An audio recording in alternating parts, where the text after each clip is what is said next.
The first lumber baron that I'm going to talk about is David Whitney. Is anyone from the Detroit area? Okay. Have you ever been to the Whitney Hotel in downtown Detroit on Woodward? Okay. David Whitney was born in Westford, Middlesex County, Massachusetts in the 1830s. When he was 27 years old, he moved to Detroit and he started working with his brother. He had been a lumber clerk in Massachusetts. And so what happened is when he came to Detroit, he started a firm with his brother, and by the 1870s, he went into business for himself. David Whitney married a woman named Flora Ann McLaughlin, and they had 4 children, and it was the two of them that built their home on Woodward Avenue.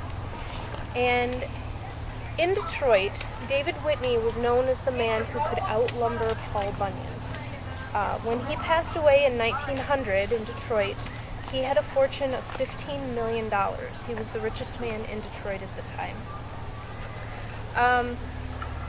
David Whitney had lumber investments in Michigan, Ohio, Indiana, Wisconsin, Pennsylvania, and the UP. He also had banking interests, which I've discovered a lot of the lumber barons were involved in banks.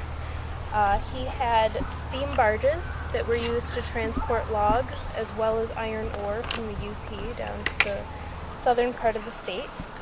And he had enough money that he also lent money to J.L. Hudson so that Hudson could open Hudson's department store. When the Whitney house was built, and this is a picture of the Whitney house, it is made of a very rare stone from South Dakota. It's a South Dakota jasper, and it's pink. His house is made out of pink stone. It's pink granite.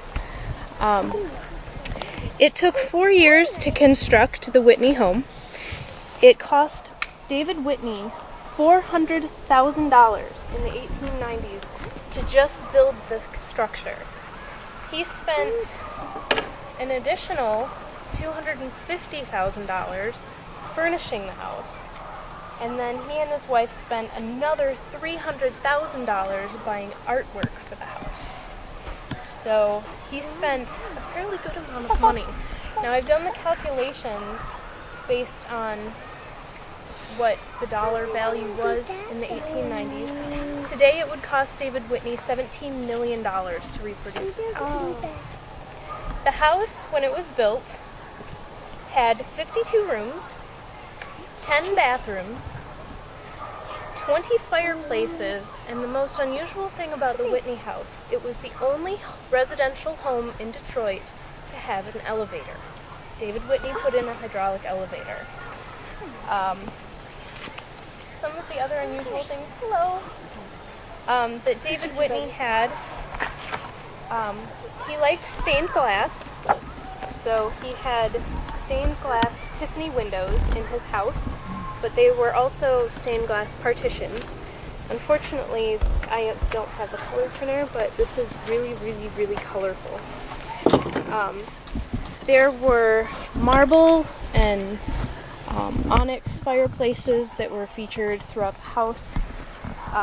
This right here, one of the ladies I worked with in the office saw this picture today and said it reminded her of the grand staircase on the Titanic. This is the main staircase in the Whitney home. Is the house still there? The house is still there. The Whitney house was actually set to be torn down not long ago. And there was a man who took a friend of his who wanted to open a restaurant, and they toured the house.